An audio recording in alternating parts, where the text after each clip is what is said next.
After 11 years of being told I couldn't carry a child, my husband stood in our kitchen and told me I'd never been anything but a placeholder while he waited for someone who actually worked. He said it while his hand was wrapped around the back of his assistant's neck, like he owned her, like he'd already moved his whole life 6 inches to the left, and I just hadn't caught up yet. He had no idea that the quiet contractor renovating the lake house next door had a name his own company answered to. 6 months later, I was standing in a hospital room holding a baby boy I'd been told for over a decade I would never have, and my husband couldn't even look at me when he found out whose name was actually on the deed to the empire he thought he'd inherited. My name is Caroline. I'm 34, and for most of my adult life I worked harder than almost anyone I knew to build something that would later be used as a weapon against me. I should start with the kitchen, because that's where it ended, even though it didn't feel like an ending at the time. It felt like the floor disappearing. I'd just gotten home from my 8th round of IVF in 4 years. 8th. I know the number cold because I'd written it on a sticky note on the fridge, a strange little ritual I'd developed to make the failures feel like data instead of grief. Round 8 had failed 2 days earlier, and I still had the bruises on my stomach from the injections, small purple constellations under my shirt that nobody but me ever looked at anymore. Daniel, my husband of 9 years, was sitting at the kitchen island when I walked in, and for one stupid, hopeful second I thought he was waiting up because he wanted to check on me. He'd been distant for months, working late, taking calls in the garage, flying to Austin twice for site visits that never showed up on any calendar I had access to. I told myself it was the business. Daniel ran a mid-sized property development company, Wexford Build Group, the kind of name that sounds bigger than it is until you're the one whose retirement fund is tied up in it. I'd put 6 years of my own marketing career into building that name. I'd written half the website copy myself. I used to joke that I knew the company's voice better than I knew my own. He wasn't alone in the kitchen. Priya was leaning against the counter with a mug of my tea. My tea, the expensive ginger one I bought because the fertility clinic recommended it, and Daniel had his hand resting at the base of her neck the way you'd hold something you'd already decided belonged to you. She was his executive assistant, 28. She used to text me on my birthday with little exclamation points. I used to think that was sweet, Caroline. Daniel said my name like he was already tired of the conversation we hadn't had yet. We need to talk. I remember setting my purse down very carefully on the counter, like the gentleness of the motion could hold the rest of the room together. Talk about what? About the fact that this isn't working, he said. Any of it. The marriage. He gestured vaguely at my midsection, like even the word for what I'd been doing to my body for 4 years was too much effort to say out loud. The trying. I'm done pretending I don't know how this ends. Priya had the decency to look at the floor. Daniel did not. Yeah, you can't be serious, I said. You're doing this now. 2 days after a failed transfer? I think the timing actually makes sense, he said, and there was something almost relieved in his voice, like he'd been holding his breath for a year and could finally exhale. I've been talking to my lawyer for 3 weeks, Caroline. I had Marcus draw up the paperwork. You'll get the car. I'll cover 6 months of an apartment while you figure things out. That's more than fair. This is my house, I said. My voice came out smaller than I wanted it to. I helped pay for this house. It's in my name, he said. It was always in my name. I don't know what you thought you were building here, but it was never yours. I want to tell you I fought back in that moment. I want to tell you I said something sharp and unforgettable that made him flinch. But the truth is, I just stood there in my own kitchen, in front of the woman half wearing my husband's attention, and felt 11 years of effort fold up small enough to fit in my chest where it could quietly suffocate me. I left that night with 2 suitcases and the jewelry box my grandmother left me, the one piece of my life Daniel hadn't found a way to put his name on yet. I didn't have anywhere to go that wasn't humiliating, so I drove 2 hours north to the only property I still had any claim to. A falling-down lake cottage my late Aunt Rosalind had left me 4 years earlier, back when I still thought my marriage was the kind of thing that lasted. I'd never lived in it. I'd barely visited it. The wiring was bad, the dock was rotting, and there was a leak in the roof that had turned one corner of the living room ceiling the soft brown color of weak coffee. But it was mine, fully mine, deed and all, and that night that mattered more than running water. I spent the first 2 weeks there cataloging the wreckage of my life in a spiral notebook, the way you do when you need to see something written down to believe it's real. 11 years married. 4 years of fertility treatment, 80-some thousand dollars of it, most of it on a credit card with my name on it, because Daniel said it was cleaner for the business if his accounts stayed untouched. A career I'd quietly let shrink because his work always seemed more urgent than mine. A husband who, it turned out, had been having an affair with his assistant for at least 14 months, based on a string of hotel receipts I found stuffed in the glove box of the car he let me keep, almost like he wanted me to find them. The cottage had a contractor working on the house next door, a property so large I assumed it belonged to someone who summered there twice a year and otherwise let it sit empty. I noticed him before I ever spoke to him. A tall, quiet man, maybe late 30s, who showed up every morning in a battered green truck and worked with the kind of steady, unhurried focus that made the whole project look less like noise and more like care. He wore plain canvas jackets, no logos, and drove a truck with a magnetic sign on the door that read nothing but a phone number. We met properly on a Tuesday morning, when my pipes froze and burst and I stood in my driveway in pajama pants and a coat, watching water pour out from under my porch like the cottage was bleeding. "You've got a cracked supply line," he said, walking over without being asked, crouching down to look. "I can shut the main valve for you so you're not flooding the crawl space, but you're gonna need someone out here today before that whole pipe goes." "I don't suppose you know anyone," I said, half lying because it was either that or cry. "I know someone," he said. "Give me 20 minutes. His name was Theodore. He told me to call him Teddy, the way men do when they want you to underestimate them a little, and for the first month I did. I thought he was exactly what he looked like, a hard-working, soft-spoken contractor doing a long renovation job for a client he didn't talk about much. He fixed my pipe that day and refused payment, then showed up a week later with a space heater he said he had extra of, and then a month after that, quietly replaced the rotting boards on my dock without ever mentioning it, so that I only noticed when I walked out one morning, and the wood under my feet didn't groan anymore. We became friends first. That part is important to me, because everything after happened slowly the way real things do, not the way the divorce lawyers and bitter group chats had trained me to expect love to happen. Fast, transactional, already halfway out the door. Teddy and I sat on my new dock most evenings that spring, him with a beer, me with the herbal tea I still drank out of habit even though there was no clinic to please anymore. He asked about my life and actually waited for the answers. He never once asked when I was going to get back out there, the question every other person in my life seemed obsessed with. I told him about the IVF eventually, about round 8, about the bruises and the sticky note on the fridge. I expected the usual response, the pity, the unsolicited advice about acupuncture, the subtle recoil men sometimes do when a woman tells them her body has a complicated relationship with the future. Teddy just listened. Then he said, "That sounds like it took more out of you than anyone around you understood," and it was such a small, accurate sentence that I had to walk inside so he wouldn't see me cry. It was October when I learned who he actually was. I'd driven into town for groceries and stopped at the hardware store to grab caulk for the window frames.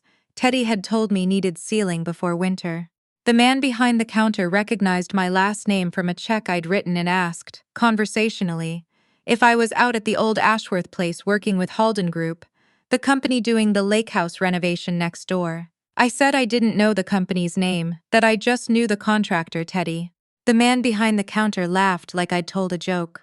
"Teddy Halden? You know that's Theodore Halden, right? Halden Group built half the commercial real estate on the North Shore. Guy could buy this whole town and still write the check by hand because that's how he does business. Didn't realize he was doing the renovation himself." I drove home with the caulk sitting unopened in the passenger seat, replaying every interaction for evidence I'd missed, the unlabeled truck. The fact that the crew on site treated him less like a foreman and more like he was the one signing their paychecks, which, as it turned out, he was. The way he never once complained about a client, because he was the client. I confronted him that night, standing in my kitchen with the caulk still in the bag, my voice doing the thing it does when I'm trying not to sound as hurt as I actually am. "You let me think you were just a contractor. I am a contractor," he said. "I started as one. I never stopped liking the work, even after the company got big enough that I didn't have to do it myself anymore." "That's not the point, Teddy. I know," he said, and to his credit, he didn't try to talk his way out of it. "I didn't tell you because every time someone in my life finds out what Halden Group is worth, something changes in how they look at me. I liked the way you looked at me before that happened." I wasn't ready to lose it. I understood that more than I wanted to. I'd just spent 11 years being valued for what I produced or failed to produce. A child, a brand campaign, a clean set of company books, and not for anything that lived underneath all of it. I told him that, standing in my kitchen with the caulk going soft in its tube, and something between us settled into place that night that didn't need a label yet. The divorce, meanwhile, had turned into its own slow disaster.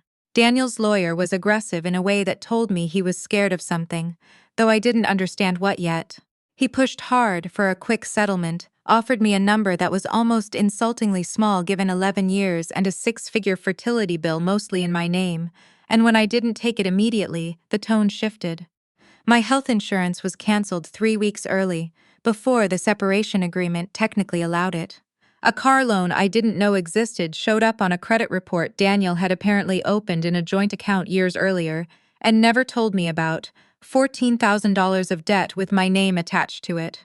I hired my own lawyer, a sharp-tired woman named Renata, who looked at the documents Daniel's team sent over and said, very calmly, "He's hiding something. People don't get this aggressive over a clean breakup. They get aggressive when they're scared of what Discovery is going to find." She was right, although it took until February to find out exactly what. It turned out Wexford Build Group was in far worse financial shape than Daniel had ever let on, propped up for the last 2 years by loans he'd quietly taken against assets that were, on paper, jointly owned, including, it turned out, a vacation property in Michigan I'd forgotten I'd ever co-signed for back in year 3 of our marriage. He needed our divorce finalized and our assets divided fast and quiet, before any of his investors started asking the questions Renata was now asking on my behalf. The affair with Priya wasn't really the betrayal at the center of his hurry. It was a symptom of a man whose entire empire was about to come apart, looking for somewhere soft to land before it did. I learned all of this the same week I learned I was pregnant. I'd missed a period and assumed it was stress. After 8 rounds of failed IVF and 11 years of disappointment, I'd trained myself not to hope, the way you train yourself not to flinch at a sound that used to scare you. I took the test alone in my cottage bathroom, mostly to rule it out, sitting on the edge of the tub scrolling my phone, so I wouldn't watch the little window do nothing, the way it always did nothing. It didn't do nothing. I called the clinic in a panic, certain there'd been some mistake, some cruel cosmic clerical error. They ran blood work. They ran it again 2 days later to be sure. There was no error. After 11 years of being told my body simply wasn't capable of this, after a small fortune spent trying to engineer what apparently just needed time, and the absence of a man who'd been quietly draining the life out of every part of me, I was 8 weeks pregnant, naturally, with twins. I told Teddy on the dock, the same dock he'd quietly rebuilt for me back in the spring, and I watched this enormous, careful man go completely still for a moment, before he put his head in his hands and laughed. A real laugh, disbelieving and a little wet around the edges. "Twins," he said. "Of course it's twins.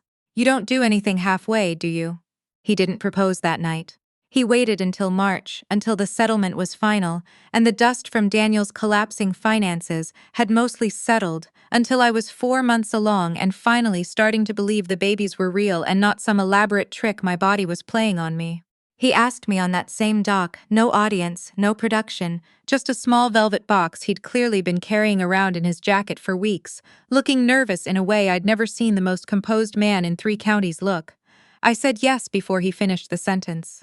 Daniel found out about the pregnancy the way he found out about most things that mattered by then, secondhand through someone else's mouth, at the worst possible moment. He'd come to the courthouse for the final hearing on the settlement, Wexford Build Group's collapse now public enough that 2 local news outlets had run stories about it, his name tied to language like creditor lawsuits and halted projects. He looked thinner than I remembered, his suit hanging slightly wrong on him in a way expensive tailoring isn't supposed to allow. He saw me in the hallway outside the courtroom, saw the obvious curve under my coat that I'd stopped trying to hide months earlier, and I watched the math happen behind his eyes in real time. "That's not," he started, then stopped, recalculating. "How far along are you?" "Far enough that the timing isn't what you're hoping it is," I said, because I knew exactly what he was hoping, that this was some desperate, fast-moving rebound that he could spin into a story about my instability. "These aren't yours, Daniel. I'm engaged." "To who?" I almost didn't tell him. Some small, petty part of me wanted to watch him find out in public the way I'd found out in a hardware store, but I didn't have the energy for theater anymore. Theodore Halden, I said. Of Halden Group.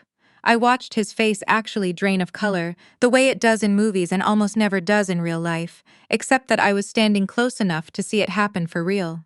Wexford Build Group had been bidding for nearly a year on a major mixed-use development contract on the North Shore. One of the only deals big enough to potentially save the company from the hole Daniel had dug. The company they'd been competing against, the one everyone in the local business press had been calling the favorite for months, was Halden Group. "You're joking," he said. "I'm really not." He didn't say anything else. He didn't have anything left to say. Renata told me 2 weeks later that Wexford's bid had been formally rejected, that Halden Group had been awarded the contract outright, and that Daniel had quietly listed the lake house, the one he'd told me for years was too complicated to put my name on, for sale to cover what was left of his debts. I had the twins in late August, a boy and a girl, in a hospital room with a view of the lake I now actually lived on, with Teddy holding my hand through every hour of it the way Daniel had never once managed to, during 8 rounds of treatment that were supposed to give us exactly this. My son has Teddy's stillness. My daughter, the nurses tell me, has already worn out 2 pacifiers from sheer determination, and I tell them, only half joking, that she comes by it honestly. I don't think about Daniel much anymore, which surprises me more than anything else that's happened. I'm told he's renting an apartment 2 towns over, that Priya left sometime around the same time the bank started circling, that Wexford Build Group exists now mostly as a cautionary tale other contractors tell each other at industry dinners. I don't feel triumphant about any of it the way I thought I would, back when I was standing in my old kitchen with 2 suitcases and a grandmother's jewelry box.